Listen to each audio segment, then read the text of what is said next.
Saludos cordiales, señoras y señores, y bienvenidos a este resumen informativo de 1993. Siempre es difícil sintetizar en media hora un cúmulo de información, mucho más cuando se trata del trabajo de todo un año. Por eso este resumen informativo que ahora comienza será una selección de las imágenes más importantes de las noticias sucedidas en 1993 en 5 áreas fundamentales: el área de la política, de lo social, de la cultura, de la economía y del deporte cordobés. Es, como decimos, lo más importante, lo que hará que 1993 se recuerde por razones positivas o negativas.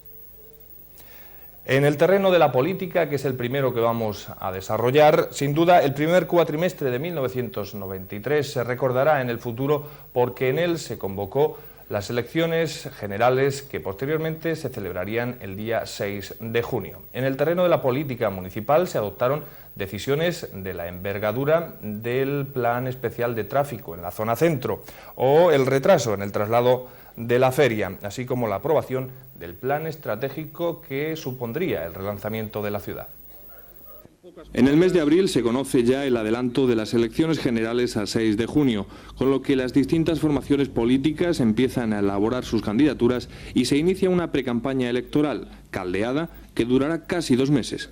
En las listas de los principales partidos políticos se incluyen 2 nombres que, en calidad de cuneros designados por sus ejecutivas nacionales, concurren por nuestra provincia. Son los nombres del que luego será ministro de Trabajo, José Antonio Griñán, por el Partido Socialista Obrero Español, y el sobrino de Fraga, José María Robles Fraga, por el Partido Popular. Mientras, los líderes nacionales se pasean por Córdoba.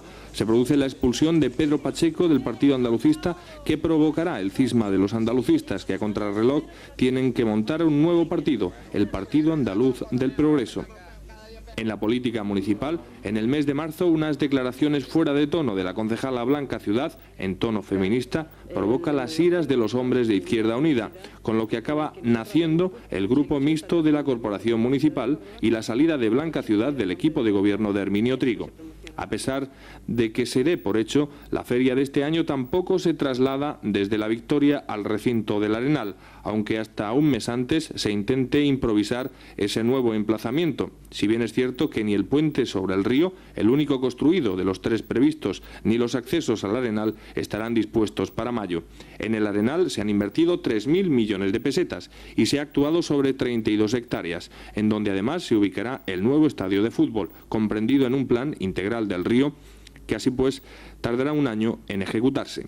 Polémico para los comerciantes de la zona y para algunos vecinos resultó el plan de regulación de tráfico en la zona centro, una iniciativa del concejal de Seguridad Francisco Muñoz para disuadir a los cordobeses de utilizar el coche en la zona centro de nuestra ciudad.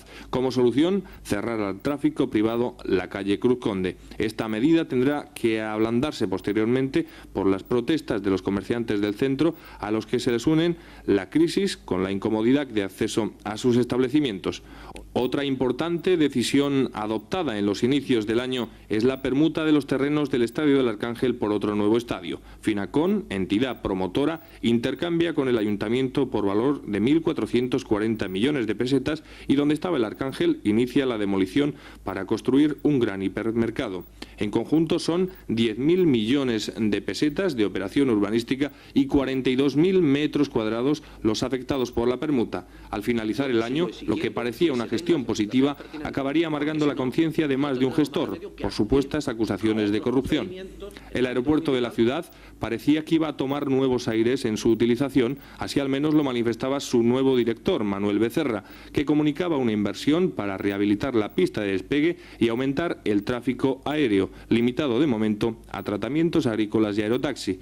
Precisamente esa era una de las potencialidades que apuntaba el plan estratégico como posibilidad de desarrollo para la ciudad. Un plan estratégico que se encargaba en estas fechas por unas decenas de millones a la empresa Ingecom, con experiencia en planes similares en otras ciudades españolas. De momento, la sola convocatoria de elaboración del plan supuso el enfrentamiento entre el Ayuntamiento de Izquierda Unida e instituciones controladas por el Partido Socialista como la Diputación Provincial o el anterior gobernador civil.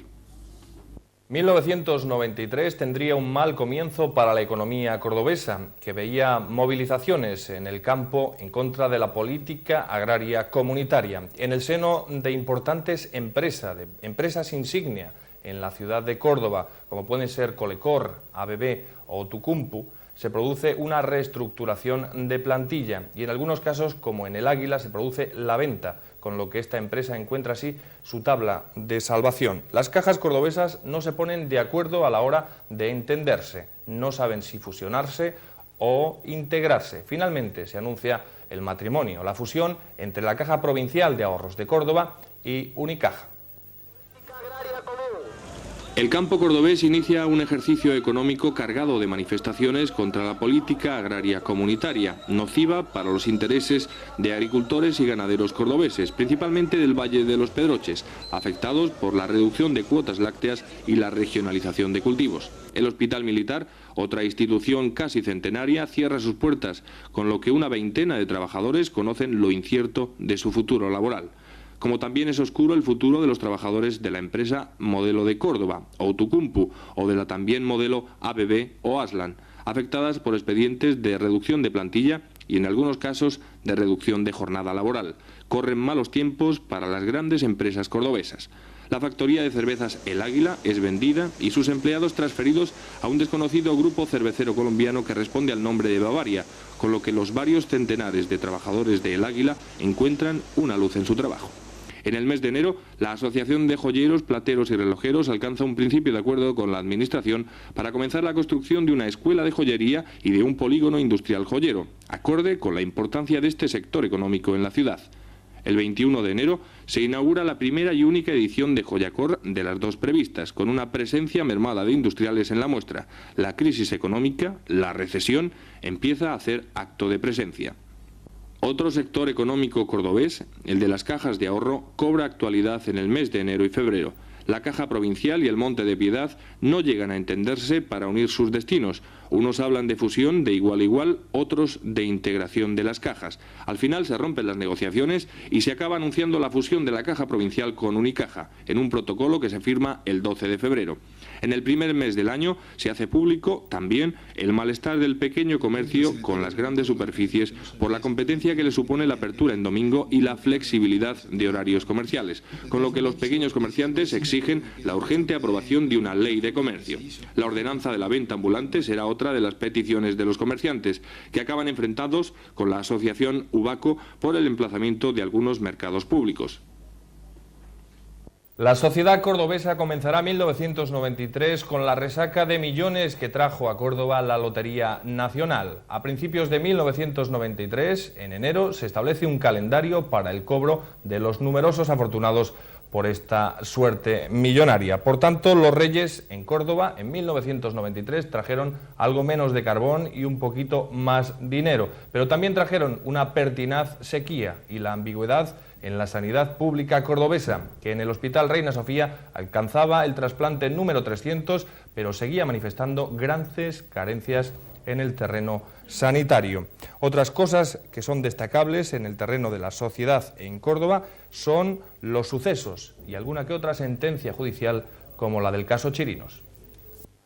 Los Reyes Magos, encargados este año por el futbolista Verges, el médico Balbino Povedano y el peñista José Luis Fernández Pareja, llegaron mejor provistos de regalos en esta ocasión, después de la lluvia de millones que trajo consigo el sorteo de la Lotería de Navidad. Sin embargo, estos premios fueron en sí un problema, ya que tuvo que establecerse un calendario para el cobro de los 15.000 millones de pesetas repartidos en participaciones de 2 millones. Pero el año nuevo también trajo consigo nuevos problemas, como la falta de lluvias y la consiguiente sequía, aunque por parte de la dirección de la empresa pública de aguas EMAXA se confirme que ello no acarreará restricciones, ya que el río Guadalquivir vendrá a aportar el caudal de agua que no tienen los embalses cordobeses. En los meses de enero y febrero se registrarán 2 accidentes mortales de tráfico en el polígono Guadalquivir, que darán la voz de alerta en el barrio y provocarán manifestaciones de vecinos en demanda de mayores medidas de seguridad seguridad en la autovía y en la circulación por el propio polígono de viviendas. El Hospital Reina Sofía alcanza la cifra de los 300 trasplantes de órganos en estas fechas, lo que evidencia el alto nivel y cualificación del equipo de trasplantes del centro. Sin embargo, se registran algunas deficiencias en la atención sanitaria pública, que ya se encargan de denunciar los sindicatos, que llegan a evidenciar incluso un sabotaje en la construcción del TAC, con lo que los pacientes en lista de espera de diagnóstico oncológico tienen que ser atendidos en instituciones privadas. En su primer año de funcionamiento, el tren de alta velocidad, el AVE, presenta un balance altamente positivo, con un inesperado porcentaje de utilización en los desplazamientos a Madrid, ciudad que ahora se encuentra a menos de 2 horas de recorrido. Se anuncian pequeñas modificaciones en este servicio de AVE, cada vez más utilizado por los cordobeses. En la crónica de tribunales se conoce el fallo a finales de febrero del caso Chirinos, que responsabiliza al Ayuntamiento de Córdoba de la muerte de una mujer y de sus hijos que no pudieron ser salvados a tiempo en un incendio provocado en su domicilio porque unos automóviles mal aparcados impedían el acceso de los bomberos a la plaza de Chirinos. Una institución centenaria, la Cruz Roja Española, recibe la medalla de oro de la ciudad en reconocimiento por su labor de 100 años como institución benefactora, mientras que en el Gran Teatro se celebra con esplendor la 11ª edición del concurso de agrupaciones carnavalescas. La cultura en 1993 comenzó con las ausencias del bailarín Rudolf Nureyev o la del propio pintor cordobés Pedro Bueno. Los cordobeses se acostumbraron a contemplar enfundada la torre de la mezquita y no desaprovecharon oportunidades para el disfrute de la cultura como el del encuentro de las 3 culturas que se desarrolló en la localidad cordobesa de Lucena. La cultura recibe la mala noticia del fallecimiento de Rudolf Nureyev el 7 de enero de 1993. Apenas 12 días después, el 15 de enero, muere en su domicilio, en un estudio de Madrid, a la edad de 82 años, el pintor Pedro Bueno, hijo predilecto de Villa del Río y uno de los más insignes artistas cordobeses, o al menos de mayor proyección exterior. La población de Villa del Río se viste de luto durante la jornada en la que no faltan los testimonios de admiración hacia este gran pintor, a quien se le prepara ya un homenaje. En estos inicios del año se continúan lentamente los trabajos de restauración de la torre de la mezquita, que lleva enfundada casi 2 años y oculta a la vista de los turistas. La crisis económica y el déficit público harán que esta situación de provisionalidad se prolongue al menos durante otro año. La gala lírica, organizada por la Asociación Lírica Cordobesa, consigue el 15 de enero una nueva edición, al tiempo que por el escenario del Gran Teatro se asoman artistas de la talla de Moncho Borrajo o montajes escénicos como La Bohème, Al fin solos o La señorita Julia. En Lucena se prepara el encuentro de las 3 culturas, un evento de resonancia internacional que pone en evidencia la importancia de esta localidad cordobesa en la que, como en otras partes de Andalucía, convivieron pacíficamente las culturas judía, cristiana y musulmana. La jornada inaugural de convivencia cultural, dedicada a la cultura judía, resalta el trabajo industrial de esta comunidad, frontera de los reinos cristiano y nazarí. Los espacios públicos de Lucena, las iglesias y sus gentes se transforman para hacer realidad la pacífica convivencia de judíos, cristianos y musulmanes. En el terreno deportivo, el primer cuatrimestre de 1993 se recordará en el futuro porque el 19 de abril de este año se produjo el derribo por la picota del antiguo Estadio Municipal del Arcángel, en esta ocasión con el propio Arcángel incluido. En el terreno deportivo, el mes de abril trae a Córdoba el final de una historia, la del viejo Estadio Municipal del Arcángel y la de su Arcángel custodio, que perece pese a las súplicas de sus vecinos. Con la acción de las máquinas excavadoras caen también 47 años de historia y en algunos casos de éxito memorable. Desde el 8 de septiembre de 1945, en que fuera inaugurado con un partido amistoso frente al Sevilla, el viejo estadio ha visto crecer y triunfar a las glorias del fútbol cordobés. Cae con la picota medio siglo de vida, con 2 ascensos a Primera División y triunfos memorables como la victoria por 1-0 frente al Barcelona gracias a una jugada de Fermín. Pero también concluyen etapas oscuras para este estadio municipal, como el embargo por impago de una deuda a que fue sometido y condenado el 13 de enero de 1954. Pero con la demolición del viejo estadio del Arcángel, el Córdoba Club de Fútbol permanecerá casi 8 meses sin estadio propio, teniendo que desplazarse a Montilla, Lucena o Linares para hacer frente a sus oponentes en Segunda División B, un lastre que tendrá que afrontar la nueva directiva. En otros deportes, los primeros 4 meses del año traen consigo la celebración de la media maratón en Puente Genil y el triunfo del pontanés Miguel Ríos, el tercer trial Ciudad de Córdoba o el primer torneo internacional de baloncesto. Se producen también las primeras inauguraciones de instalaciones deportivas, en este caso del pabellón Fuensanta. En la Plaza de Toros, el equipo veterinario se muestra inflexible y no levantará la mano en los reconocimientos a los astados para garantizar que tienen el trapío que corresponde a una plaza de la categoría de la de los califas. Manuel Benítez, el cordobés, por su parte, registra su sobrenombre e inicia un pleito judicial con el también cordobés Manuel Díaz. En política, la noticia más relevante es sin duda las elecciones generales celebradas el día 6 de junio. Unas elecciones vividas con una gran expectación por parte de todos los votantes e incluso por los que no pensaban comparecer ante las urnas.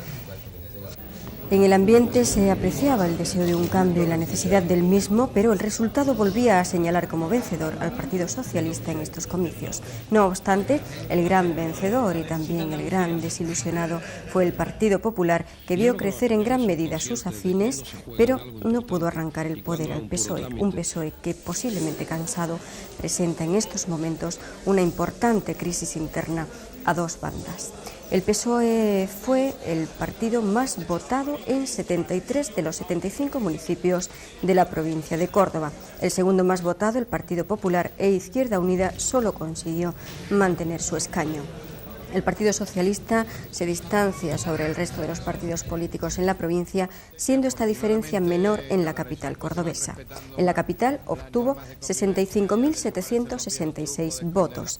El Partido Popular 62.230, Izquierda Unida 40.788, el Partido Andalucista 2.846, el CDS 1.922 y el Partido Andaluz del Progreso 1.232, solo el 0,69%.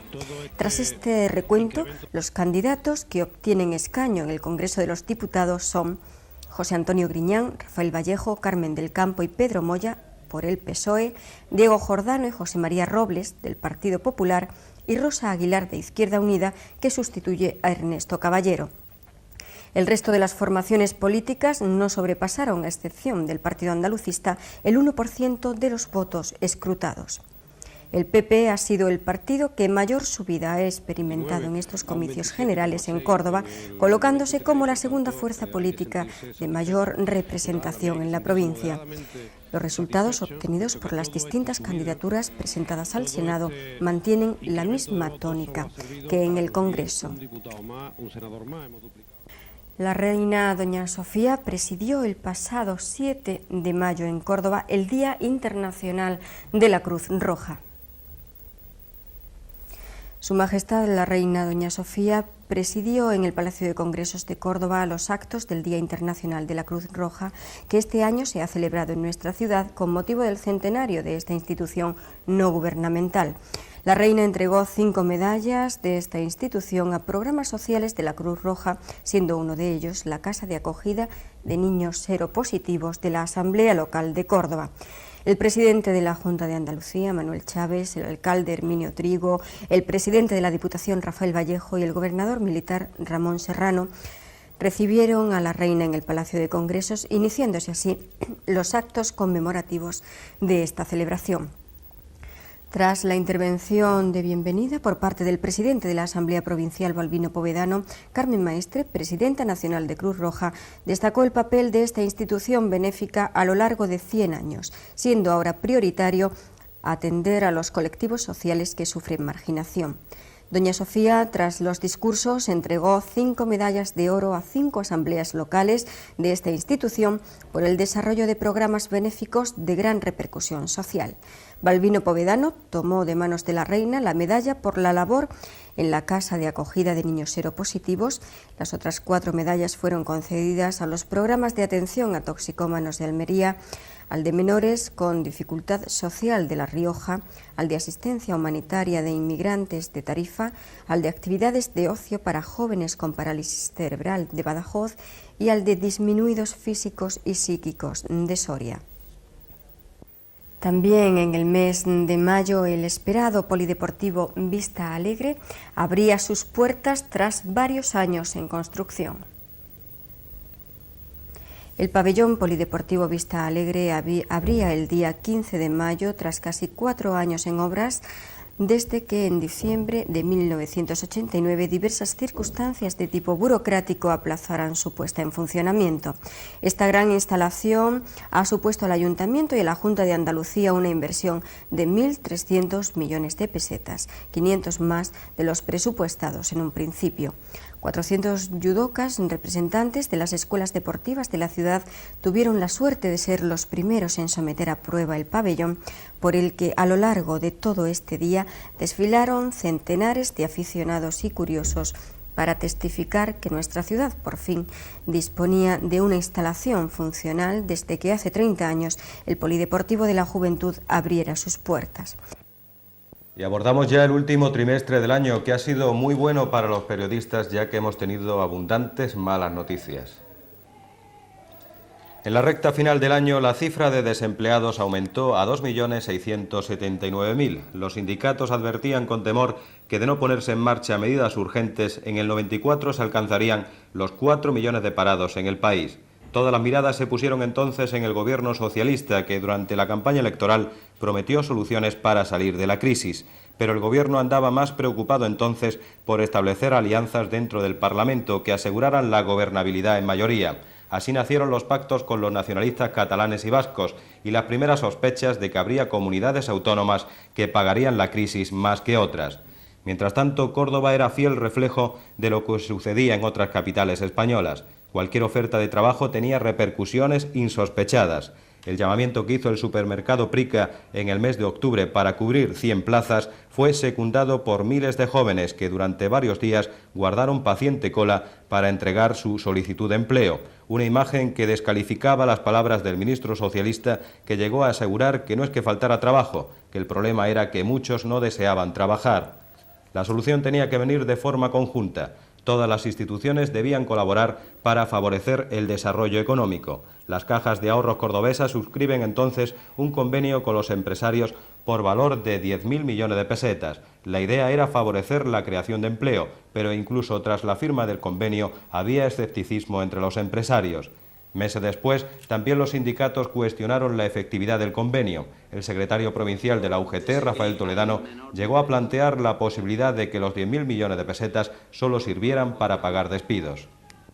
Y si saca una relación con los despidos que ha habido y cuánto vale cada despido, la media, pues a lo mejor te da que pensar y decir, llegar a la conclusión, pues podría ser que se esté utilizando la línea financiera de los 10.000 millones para financiar despidos. Es rentable, ¿no? Eso. La crispación y desconfianza generalizada no nos abandonó en ningún momento, y quizás solo las lluvias que cayeron de forma continuada durante octubre ayudaran a refrescar un ambiente ya de por sí muy caldeado. Hubo noticias, sin embargo, gratificantes, como el éxito del primer trasplante de pulmón que se realizó en Andalucía. Una joven montillana logró ver aumentada su expectativa de vida merced a la operación llevada a cabo en el Hospital Reina Sofía. Pese a la complejidad de la intervención quirúrgica, en menos de 15 días la joven pudo volver a su casa. También se celebró en octubre el juicio de las tragaperras, un turbio asunto que comenzó en 1985 y que implicaba al que fuera delegado de Hacienda de la Junta de Andalucía, Rafael Hinojosa. Él, junto a otros 4 procesados, son aún sospechosos de un fraude de 73 millones de pesetas por el impago de las tasas sobre juego de máquinas tragaperras. El 93, como puede verse, ha sido un año en el que se ha hablado mucho de dinero, concretamente de la falta de dinero. Las deudas del Ayuntamiento de Córdoba se cifraron en 19.000 millones de pesetas, circunstancia que llevó al equipo de gobierno de Izquierda Unida a proyectar un plan de ajuste donde se contemplaba la posibilidad de reducir algunos servicios municipales. Este plan tendrá consecuencias insospechadas en el futuro, pero de momento ya ha servido para que desaparezca el matadero municipal. Así las cosas, parecía que Córdoba estaba dejada de la mano de Dios. No solo las iglesias presentaban estados ruinosos, sino que algunas capillas eran fácil presa de las llamas, como la del convento de Santa Ana. Incluso se llegó a decir que la misma mezquita catedral estaba siendo amenazada por las termitas, amenaza que luego fue desmentida, pero que generó en el ánimo de los cordobeses la sospecha de que cualquier cosa era posible que sucediera. Afortunadamente, al menos en el plano religioso, las aguas volvieron a su cauce tras la coronación canónica de la Virgen del Rosario, una celebración que fue seguida con gran interés por el mundo de las cofradías cordobesas. Y a todo esto, ¿qué estaba haciendo el gobierno? Tras unos meses de desconcierto, el gobierno sale de su marasmo y se arranca planteando una reforma laboral. Entre las medidas que se barajan, las más polémicas atañen al abaratamiento de los despidos y a los contratos por aprendizaje, que los sindicatos no tardan en definir como contratos basura. Como protesta por la política económica y con el punto de mira dispuesto para una huelga general, los sindicatos llaman a manifestarse a los trabajadores. El 25 de noviembre, centenares de pancartas recorren las calles de Córdoba. La movilización es considerada todo un éxito por los sindicatos. Que cuando hemos salido ahí y he visto la cantidad de gente, me he sorprendido muy gratamente, me he emocionado porque había una respuesta muy positiva y que es muy significativo, que el gobierno tiene que tener muy en cuenta. De lo contrario, lógicamente se derivarán movilizaciones de más contundencia que acabarán en lo que el gobierno quiera, desde luego. Pero una sociedad en crisis necesita héroes y los cordobeses no iban a ser menos. En el mundo taurino el 93 es el año de Finito de Córdoba, triunfador de la Feria de Mayo y gran revelación del San Isidro madrileño. Los trofeos le llueven por todas partes, pero los aficionados cordobeses echan de menos su antigua rivalidad con Chiquilín, que con pocas corridas y medio olvidado por los grandes empresarios, debe esperar mejores tiempos. Sin embargo, el héroe popular no es un torero. En Córdoba el héroe tiene su apodo sacado de una novela de Emilio Salgari. Se llama Rafael Gómez y desde que se hizo cargo del Córdoba Club de Fútbol fue logrando convencer al más escéptico de que es posible subir de categoría. El símbolo de su gestión era el nuevo estadio del Arcángel y había tantas ganas de triunfo que incluso se inauguró sin estar del todo terminado. Pero el Córdoba goleó ese día al Huelva, luego vinieron los empates y hasta las derrotas, y la sangre no llegó al río porque la segunda división amplió el número de equipos, lo que facilita el ascenso de categoría. De todas formas, el Córdoba tendrá que seguir luchando durante el 94, y no solo contra los equipos, también contra la mala suerte, que este 93 que se acaba se cebó sobre todo en el delantero Nandi, que se pegó un tiro fortuito en el pie durante una cacería. La recuperación del jugador no tiene fecha definida. Así las cosas, el único éxito del deporte cordobés gira en torno a los puños de un boxeador, José Luis Navarro, al que llaman el cazador por la contundencia de sus golpes. Navarro es ya campeón de España del peso welter y para los entendidos tiene claras posibilidades de alcanzar el título europeo. A ver si para este año que viene tiene programado mi promotor y entrenador Ricardo Sánchez Atocha hace algo importante, como un campeonato de Europa, y a ver si tenemos la suerte, aunque es un poco difícil, ¿no?, porque ya está la televisión y todo el tema por medio, de que se celebrara aquí en Córdoba para podérselo dedicar a todos los cordobeses, ¿no? Pero si los héroes son contados, los escándalos son mayúsculos. En unas polémicas declaraciones, Leopoldo Salinas, jefe de la policía local, culpa al sindicato UGT de entorpecer la investigación sobre presuntos malos tratos dentro del cuerpo. Días más tarde rectifica y matiza que no se refería al sindicato en general, sino solo a la sección sindical de la UGT en el ayuntamiento. La tensión llega a un punto en el que el propio responsable del área de seguridad, Francisco Muñoz, presenta su dimisión al alcalde. Herminio Trigo le pide calma y no se la concede. Todo esto sucede en diciembre, un mes en el que se conoce que las cifras de desempleados han aumentado en Córdoba y que los próximos soldados que vayan a Bosnia en misión humanitaria saldrán de Cerro Muriano. Justamente días más tarde se produce en esta base militar un accidente en el transcurso de unas prácticas de tiro. A consecuencia del mismo fallece un cabo del ejército y otro resulta gravemente herido. Era el broche más negro para cerrar un año en el que también nos ha dejado el artista Pepe Espaliu, muerto víctima del SIDA, la enfermedad que acabó con su vida tras largos años de lucha. El 93 se empeñaba así en despedirse de la misma manera que ha ido transcurriendo, con sobresaltos y malas nuevas. Para poner su colofón ha elegido la banca, cuyas estructuras se han visto removidas cuando uno de los 5 grandes, Banesto, ha entrado también en crisis.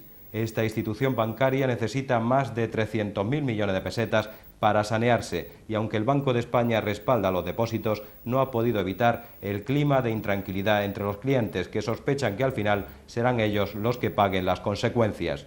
Finaliza así el año de la desilusión y de las vacas flacas y se va dejándonos el regusto de que lo más malo ya ha pasado y de que lo peor que nos espera es que nos acostumbremos, pero eso será ya otra historia. Y todavía nos queda un año por delante para hacerla. En nombre de los servicios informativos de Procono, les deseo a todos ustedes 365 días sin sobresaltos. Hasta el año que viene.